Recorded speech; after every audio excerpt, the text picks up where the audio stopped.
Okay. But yeah, this week I'm talking about the LockBit ransomware gang, also ransomware group, and how they were taken down and dismantled through Operation Cronos, through multiple governments. So about GreyHat, we meet every week on Tuesdays and Thursdays. Tuesdays rooms are varying. Thursdays mostly in this room in Mo's 1224. You should join our Discord for announcements and Instagram if you want other updates. Anyone need the links? Is this anyone's first time here? Awesome. You really should join the Discord if you want to be able to see announcements and stuff. So join that if you haven't already. Cool. Moving on. All right. Officers for this semester. Me, I'm Socket. Caleb is back there. He's our CTF captain. John's over here. He's our vice president. And Hija cannot make it today. So, who here knows what a CTF is? Yeah, it's awesome to see the number of people raising their hands every week going up. But yeah, if you don't know, a CTF is a cybersecurity competition. We come and play as a group. We actually played one last week and it went pretty well. We placed top 10%. I forgot to add the slide from the CTF slide deck, but yeah, we did pretty good.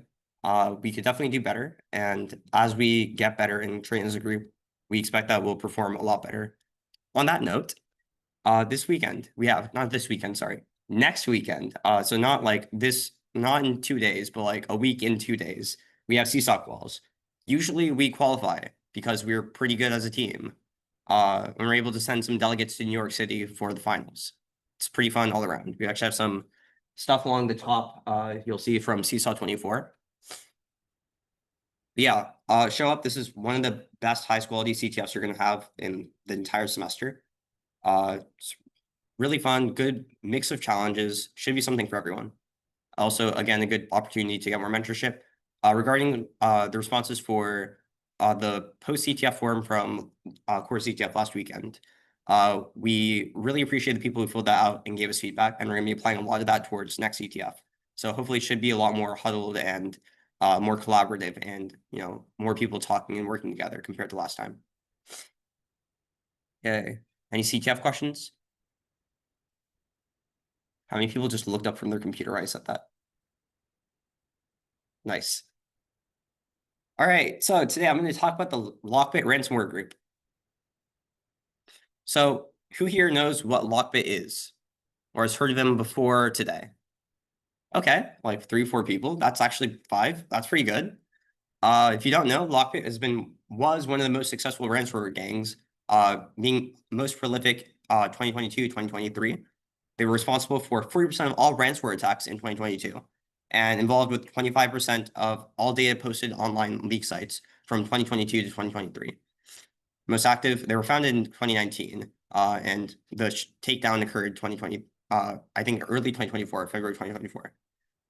Notably, they featured a double extortion TTP, where they would not only threaten a organization they were targeting by ransoming off all their data by sending some malware to encrypt all of it and then selling the decryption key, but they'd also take all the data, like bring it back to their own servers and threaten to leak it if they didn't pay. Especially if they're attacking sensitive groups or organizations like hospitals or government agencies that have access to a lot of confidential and personal information. Both of the threats leveraged together allowed them to rake in some pretty large payouts. Before I move on, who here knows what a TTP is?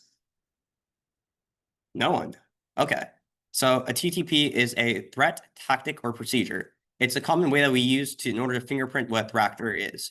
So here I was talking about their double extortion TTP. This is just a signature known to be used by this specific threat actor group. The TTPs aren't necessarily like unique signatures. Like multiple different groups could leverage different TTPs together. But usually, like if you're able to extract, say, like 4 or 5 different TTPs, you'll have a pretty good idea of who's attacking you.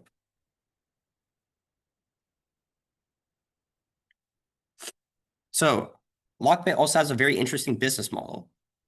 So LockBit itself is a ransomware as a service group, meaning that they don't actually deploy the ransomware that they create necessarily. What they do instead is that they hire out affiliates and license their software to them. As you might like license Adobe Creative Cloud or whatnot these days if you're not a criminal ransomware organization.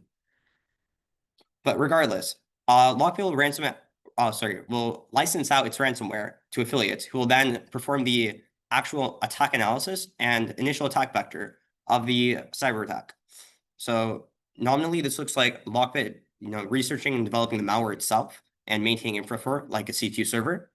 And then eventually, once an attack is performed successfully, getting it back 20% cut of whatever payout they received. The affiliate, however, is responsible for deploying the malware itself. So they'll research whatever target they want to attack. They'll look at the target's attack surface, look for ways to obtain the initial access vector, and then customize the LockBit malware for that specific engagement. In exchange, the affiliate gets to keep 80% of the profits. All right, so how many people here see funny words on this page that they don't understand? Come on, there's got to be more than like 6 of you. Raise your hands, please. High and proud.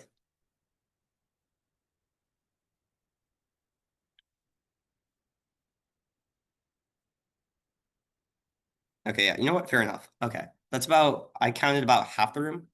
Okay. Oh, that's all I meant. Okay, I'm just going to go through some of the keywords on the slide. Or actually, rather, would you guys like to point out words you'd like me to define? Yes. C2. Yeah, C2. So who here has a definition for a C2 server, given that the other half of the room evidently knows everything that's on the slide? Go ahead. Yes. Command and control. So basically you have a server that handles all the affiliates, or sorry, the external nodes. Would meaning? What's that mean for, like, say I'm just like, some CISO that just got pwned. What's that mean for me? Sure. CNC server, sorry, C2 server basically means your server got pwned. That means it reports back to the command and control server or set of servers. I don't know, depends on how everything is. C2 basically means it's the central control point that manages all of your infected nodes and things like that. That's perfect. Okay. So to use his definition, the C2 server is a central server that manages all the compromised servers. So you own the C2, and the C2 can communicate to all of your pwned targets in order to say, like, receive the information or data that's hosted on your targets on the victim's compromised servers. Or otherwise, if you wanted to deploy more malware in the future, so that maybe persistence used as a botnet, so on and so forth. C2s can be very versatile. I see a hand in the back. I have a question that's obtain initial access. Yeah, so who here knows what, or can define what initial access vector is? I'm going to stare again at the other half of the class that said they knew everything on the slide. If you can't define it, I don't think you know what an initial access vector is. Someone new, please. Nash. How you like the thing? How you hack the thing. Thank you. Would you like to elaborate? Like the vulnerability, or like how you got access to the and how you like put what ransomware on there. Awesome. Can you give me an example of a couple of initial access vectors? Have like a flow, or like you have just like misconfigured permissions. Okay, so you can have like misconfigured permissions, but what's that really mean to an attacker? Someone have a different set of examples for what an initial access vector could be? John? Yeah, you have like a compromised or leaked login from that lets you like get into the server. That's one really good example. That happens a lot more than you think. Like there's entire marketplaces dedicated to buying and selling compromised logins. Anyone else have another example of a access vector? Yes. What's your name? Aditya. Aditya. And maybe you have like an employee at the company whose computer is compromised. Okay, so you're leveraging, say, like an already compromised device in order to perform your attack. Sure, I guess that's fair. You can also have like an insider threat. That's another way. What about a web server that is vulnerable to SQL injection attacks? Sure, like I think that kind of goes back to that's a good concrete example of maybe a misconfigured web server. Okay, those are really good examples. Thank you, guys. Anyone else have other terms they want me to define, or rather would like your friends to define? Yes, what's your name? Vishal, it's not a term, but about C2, would like how would that even be like possible to use? Because like wouldn't the compromised server, like wouldn't the managers of the people who manage the compromised server notice that like there's external traffic being routed towards these towards the central location? Yeah, it's a really good point. So the question is, if you're just using one server or set of servers, to route all of your pwned computers traffic to in order to command and control them. Wouldn't this be really easily noticeable? Wouldn't someone be able to say very easily detect that these set of servers are acting very suspiciously with regards to their communication and decide to say add them to your firewall? Any ideas for how you might prevent that as an attacker? Yeah, go ahead. Disguise as legitimate traffic, I guess. Maybe top of my head, try and package it in with legitimate traffic as well, try and piggyback somehow. I don't know, maybe obfuscate it somehow, send it in a non-traditional way, I don't know, throw it in paste bin and use that or something, make it look like an employee is doing something rather than you're exfiltrating data. Do it in odd hours. Sure. There's a lot of different ways that the broad category that you're going for is obfuscating your traffic, trying to blend it in with things that look benign or uninteresting. That works great for a lot of scenarios, especially if you haven't been detected. But once, say, the blue team detects that, hey, this computer is acting really strangely, and they find your malware, they're usually able to reverse it a bit and tell that your malware is specifically sending those payloads. What do you do then? Anyone else? Come on, guys. You're really not helping me lose my voice. Please, anyone else? Yes.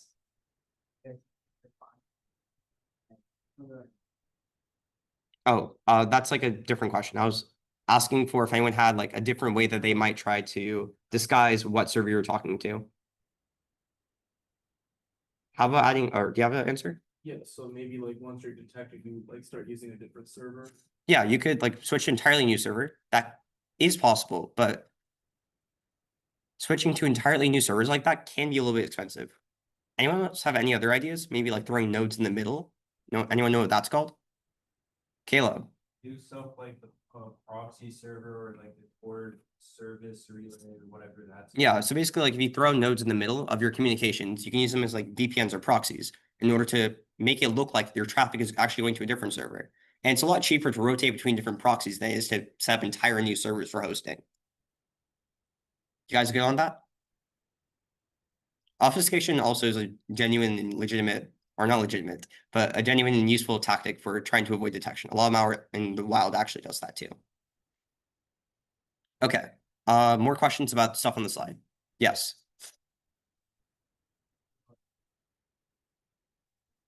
Can you repeat that?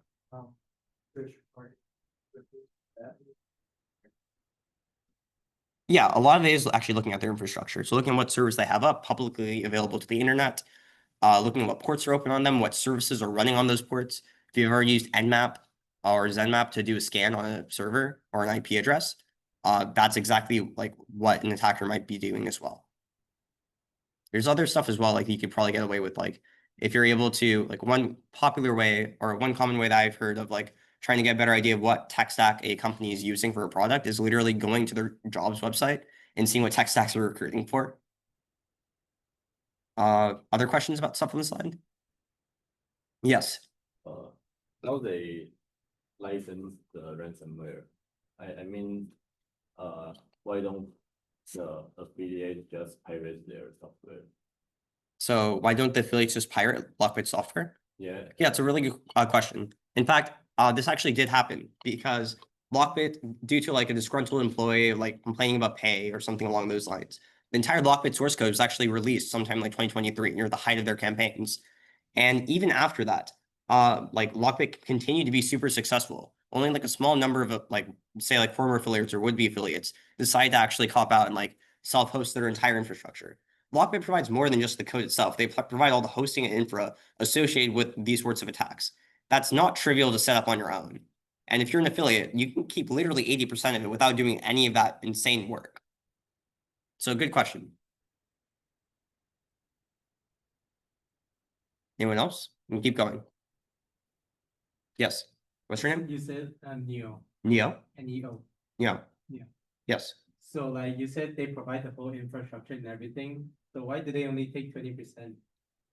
Then they charge for it. Well, it's actually a really interesting thing too. So apparently compared to a lot of their predecessors or competitors, you can even say, LockBit, rather than charging some initial upfront cost in order to use their service, they actually went with this, like, you know, affiliate gets to keep 80%, you keep 20% model, which some like online sources were saying like this is really similar to a tech startup because they grew like one, except they're a cyber criminal tech startup. Treat that as you will. But this sort of marketing, or not marketing, but this sort of how do you say it? Business model allowed them to grow super rapidly and become dominant globally. If you guys have, how many of you guys are just like really random thing, but how many of you guys are familiar with like CGP Grey's pirate videos? Okay, a couple in the front. Okay, so do you guys remember that one video about branding? Why pirates enjoy or rely very heavily on branding? It's very much like that for cyber criminals as well. They don't want to have to like, you know, push and pull or prod their target in order to get them to pay. They want their target to recognize their name and decide that enough is enough and they don't want to deal with this shit. And obviously having like a very well-known name in the ransomware space will probably do that a lot more than if you're some no-name shop. Okay. Questions again? Yes, John? Enforce contracts. They can't really take their ransomware person to court. Yeah, that's a really good question. So I'm actually not super sure about the details of that, but I'd imagine that there's probably a couple of different facets to it. Some that come to top of mind, probably some gated like honor among thieves. If you're like known in the like, there is like a community obviously of people who do bad things online. A little bit more bad than maybe the traditional person, but in any case, if you become known as like someone that doesn't pay their debts, I don't imagine very many other businesses or like online parties of this sort will want to do business with you. Furthermore, I'm sure that they have more like definitive ways of actually keeping tabs on this because imagine like all the infrastructure is actually hosted by them. So if they, you know, like don't get paid, I think they have first dibs on the data that was stolen. And they also do own their own decryptor keys, so there's also that. Like from what I've seen, it's mostly just the affiliate finding the initial access vector and getting LockBit on the target systems, and then LockBit kind of handles it from there. So I think it's, if anything, it's more like LockBit paying the affiliate back than anything. More questions on this slide?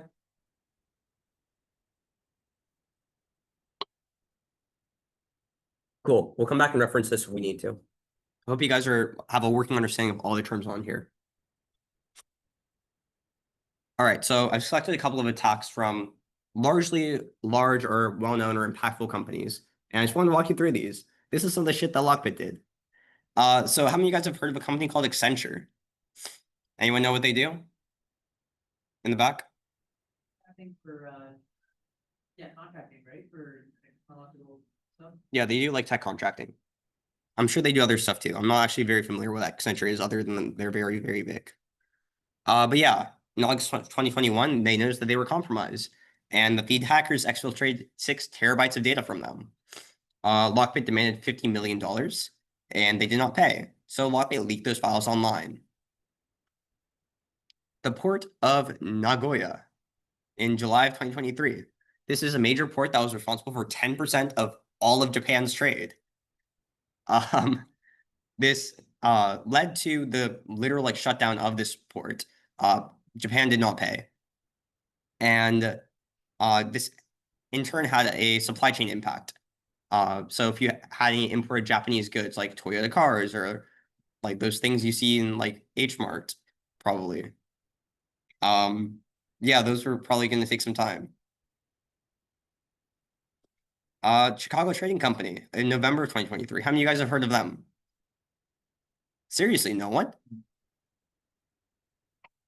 No one's heard of Chicago Trading Company.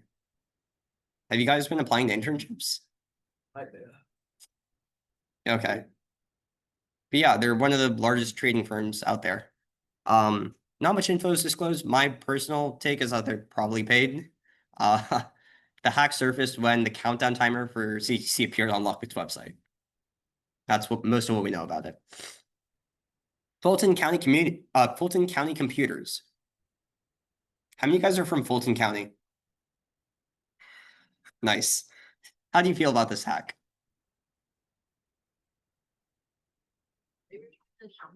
nothing bad because I was at like the whole kind of like government like a road trip and they were like because of that we part of the FBI to like take down on.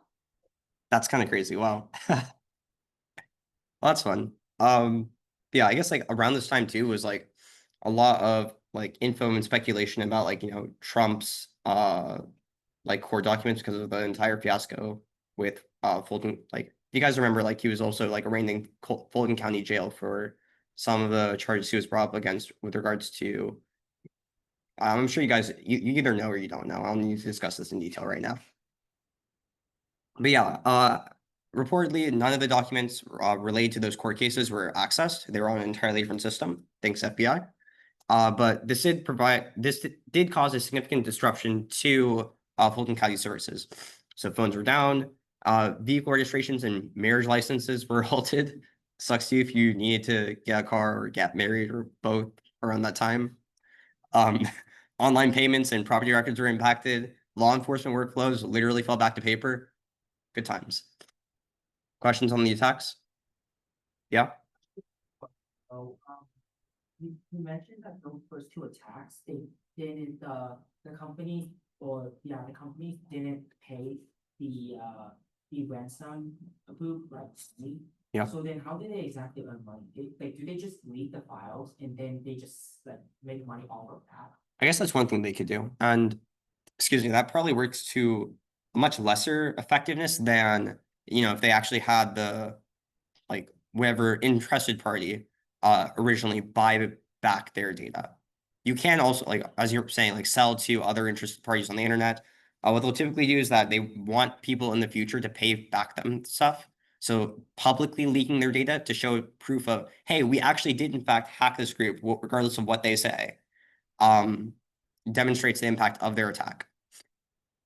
I think like one pattern I noticed across the articles I've read is that they'll like leak about half the data and then sell the other half. I mean, they're probably making something back on that, but it's probably not nearly as much as if they got the original payout. I mean, like things like $50 million is kind of insane. Let's see. Right, more questions? Well, I'm going to move on to the next slide. Okay, so Operation Cronos. This is kind of the antithesis of this all. This is like the main thing that led to the downfall of the group. So by 2023, multiple government agencies were actually working together to actively target LockBit. And that's not supposed to say Operation LockBit, that's supposed to say Operation Cronos. I need to proof my slides. But yeah, ultimately led to Operation Cronos in February 2024. There's also like Operation Cronos was this coordinated and simultaneous legal and cyber action by a variety of government entities against the LockBit group. This include the seizure of 30+ servers. 3 affiliates were arrested, 1 in Poland, 2 in Ukraine. It's actually father-son duo in Ukraine, good for them. Took over the attacker site. My grammar is awesome on this side. And they actually, yeah, okay, I need to revise the wording of this a little bit. But they actually took over the attacker site and used it to publicize the results of what they did. So they were actually actively posting arrests, what they seized, the like impact against LockBit. They actually also leaked like a lot of their internal data and the IDs of many of their like affiliates online, which wasn't a good look for anyone that worked with LockBit. They this isn't supposed to say ceased. They froze 200+ crypto wallets, and they obtained a decryptor from one of their servers for active LockBit ransomware that was still unpaid. Anyone lost on any of the terms on this slide? No? Okay. All right, aftermath. So LockBit site went dark for about a week after Operation Cronos. They eventually launched a new site. They posted an explanation blaming their own laziness for getting caught. Look at that. They claim they only lost some data, and they tried to discredit the FBI and NCA story. NCA was the British guys. Obviously, LockBit's reputation was a little bit damaged after this. Only 188 affiliate IDs were exposed to police. And on December 19th, LockBit actually announced LockBit 4.0 was going to come out in February of 2025. I personally kind of scoured the internet for any release of LockBit 20 of like, this, because February 2025 is in the past. Yes, Caleb? So what are did they launch a new site or is this a honeypot by the FBI? That's an excellent question. I'm imagining, like, based on the sources I read, it looked like they actually tried to launch a new site. It doesn't look like business is so great for them anymore, though. At least under that original name. I'm sure a lot of the members have moved on. Yeah, more legacy. The leader was eventually arrested in Israel and extradited to the US. LockBit was hacked again in 2025 and publicly defaced. The website, if you can you guys see the website over here? For those of you who can't see, don't do crime. Crime is bad. XOXO from Prague, along with a link to paneldb-dump.zip, which contained, among other things, 59,975 Bitcoin addresses that were being used by LockBit, 4,442 negotiation messages amongst new LockBit clients, a user stable with 75 admin affiliates and plain text passwords. Their passwords are also kind of shit. There was like LockBit, there's like one of those like LockBit's awesome 231. It's actually, I think it's like LockBit proud, but you guys get the idea. So that concludes my presentation. I hope you guys enjoyed that. You guys have, let's talk. What are you guys finding interesting about LockBit and the subsequent unlockbitting? My password LockBit proud 321. It's a bad password. Yeah, it's just, it's not like up to security stuff for these days, especially, if you're an international cybersecurity gang or ransomware gang. I guess you do cybersecurity, but not like really in the way that most people think of it. It's like what? Unasked for, unprompted, third-party security audits. Slightly higher cost in case you're not up to snuff, Yes? Is Operation Cronos they get access to its like structure and website at all, or was it pretty much? I think they literally just seized the servers from wherever they were being hosted. Oh. Yes. How is it join the game? Join the game. That's an excellent question, actually. So we at GT, we actually have a lot of really, really cracked PhD students. Some of them have done really well in cybersecurity competitions to the point where they've actually been reached out to by these gangs in order to join. There's like one student, Jinmo123, that's his username online. He's from South Korea. Really, really prolific. Like if you go talk to any like experienced CTFer at like a nationals level competition, they'll know him because of his write-ups. Super crack guy. Anyway, he's he's doing his PhD at a lab in Coda. And he's talked a little bit about this. You get some sponsors. Oh, you should reach out to LockBit, ask him to sponsor GreyHatGT. All right. So what are your guys' thoughts on the, way that LockBit goes about and interacts with its customers? Sounds like a sweet deal. You get other people to figure out the case by case hard stuff. You just make it fun framework. Yeah. So to reiterate what he said, it looks like a sweet deal. You only have to develop one framework and everyone else gets to do a lot of the hard work for you. It's kind of the point. Yeah, it's a really good deal for the attackers in the sense that even though they're only making 20% of what they might otherwise do, their attack surface is so much larger compared to what it would have been if they're just a solo group. Is this interesting to you guys? Is this sort of content interesting? Trying to figure out what this year's group. Yes? I thought it was kind of interesting how a hacker website of someone's supposed to be a really good actual gang or whatever. But you know exactly how the dude did it.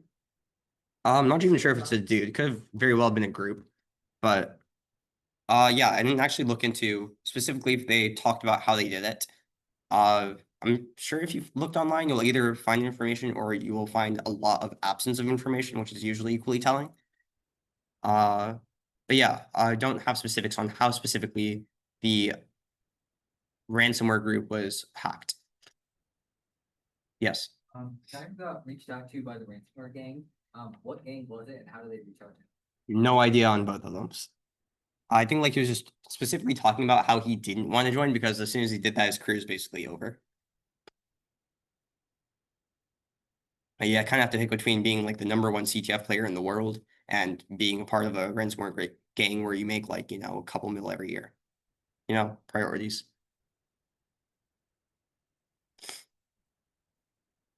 But is this content generally interesting to y'all? Do you want to see more of it? Okay. Cool.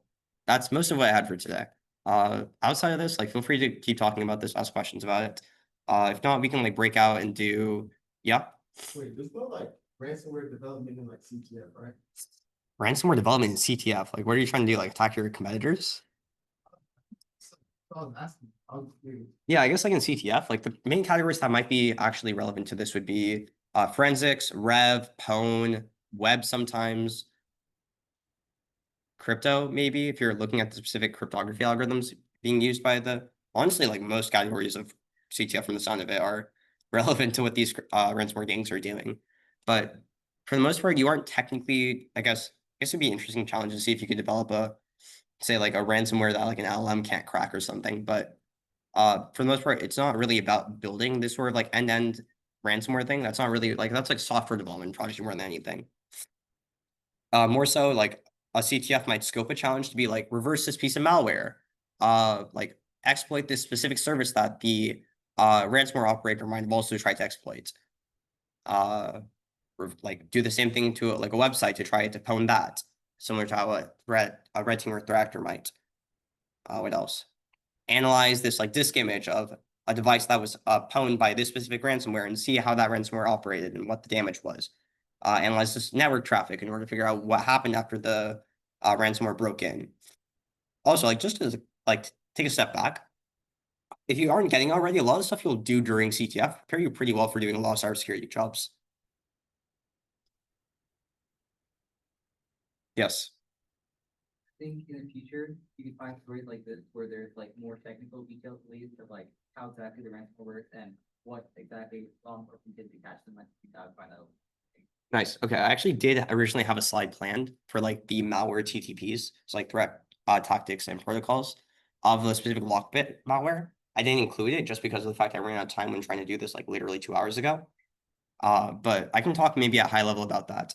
The malware, like at a high level, it's like after you break in, run the malware, tries to actively spread as ransomware does to other servers. It encrypts all the files on the device. I think one of the interesting things about actually first obviously like sends all this stuff off to the C2 server. Typically installing something like what's it? Cobalt Blue or Cobalt Strike, sorry, Cobalt Strike beacon in order to signal out to the C2 server and transfer all the files. What else? Yeah, one thing that was interesting about this piece of malware is that they developed a proprietary algorithm for very quickly encrypting the target's data. So once they are done sending off the data to wherever they're storing it, they literally can just run something that in like a multi-thread program rapidly encrypts all the data on the disk.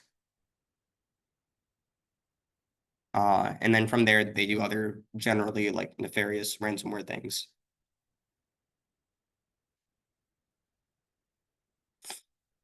Maybe I'll remember more of the details in a bit, but that's like a high level. Yeah, if there aren't any other questions, we can break out and just do CTF challenges for the rest of it. Yeah. Assuming they wanted to get paid in crypto for all their actions. Yeah, generally like ransomware groups try to get paid in crypto. It's a lot more, first off, convenient than getting paid in cash. Second, like it's a lot harder to trace. You can use tools like Tornado Money in order to siphon out all of your money, all the paid crypto into a lot of different wallets using zero-knowledge proofs in a way that you can't really tell where the money was coming from. So you can't really attribute a specific output address from the input address. Like what will typically happen during investigations that law enforcement will see some crypto address, like know that, hey, like this wallet received money from this specific malware or like ransomware incident or whatever, right? So they're able to track down like where all that money is being spread to, what like ransomware operators will usually do. As I mentioned earlier, like they had like 59,975 Bitcoin addresses. The reason it's that large is that they have to leverage a lot of it, not necessarily as like individual things for, oh yeah, this group sends money to this address and so on, but they actually use it to hide and spread out their money, saying like across a lot of different a lot of different events on the blockchain in order to, one, obfuscate what they're doing and how they're sending and receiving their money, so that when they eventually decide to pull it out of the system, they're able to do so in a way that, well, is a lot more difficult to track down compared to if you just cashed out immediately at like your local bank. Or that's not really how that works, but like using your local, like, you get the idea.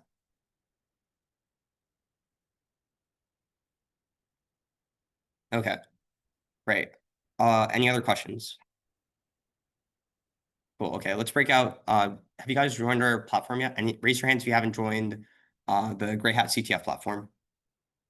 Okay, just say the what's your name? Lucas. Okay. Kayla, go help him. John, you go help Aditya.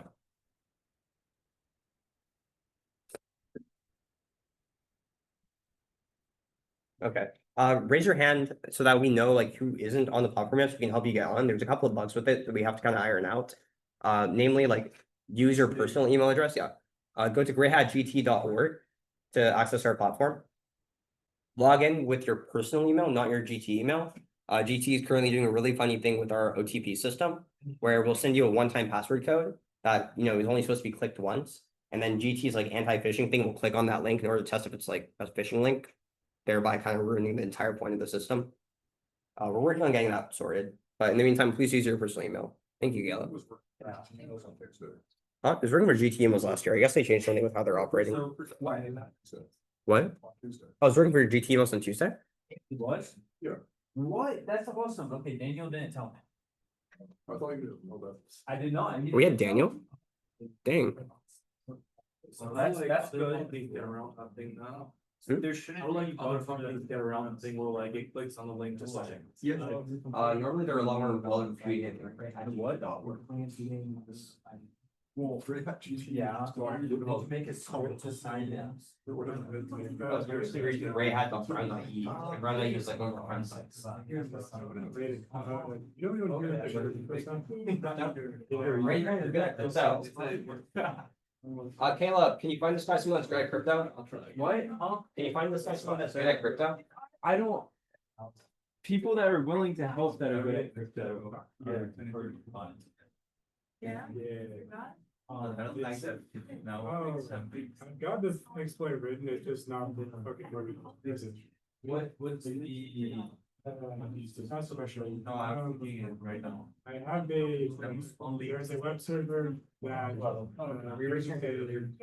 Yeah. it uses AES CBC encryption for the. Oh, nice. Yeah. I know what the exploit is supposed to be, I know how it's supposed to get my solution. But it was like, it's like first. Yeah. So it's. Yeah, it's good. But I was like wondering what. Okay, yeah. Always do our own. Are you food for Tuesday meetings, by the way? Okay. Reservation. Yeah, no. That's probably the best source. No, but- Yeah. Only less than that. I wasn't. Okay. Yeah, look at this, really pretty easy, look at this. From there. Certainly more. Web is really the most beginner. Once you get more comfortable with those, you can also branch out, do more labs, eventually. If you want to, there's a good site selling crypto. Like crypto hack, there's a couple of things. We have a system. Feel free to reach out. Yeah, let's say like. Again, not the day, it seems to be kind of. Just working on. They made the with them, it is to now, you have to be. I don't know why. It's not really. I'm close. You need to. All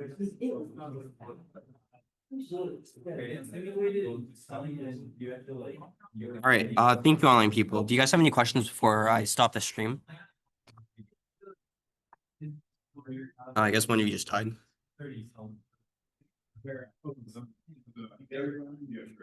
Another one of you. Okay. Any questions, Daniel? I don't know, I hate. All right, thanks for coming, Daniel. Yeah.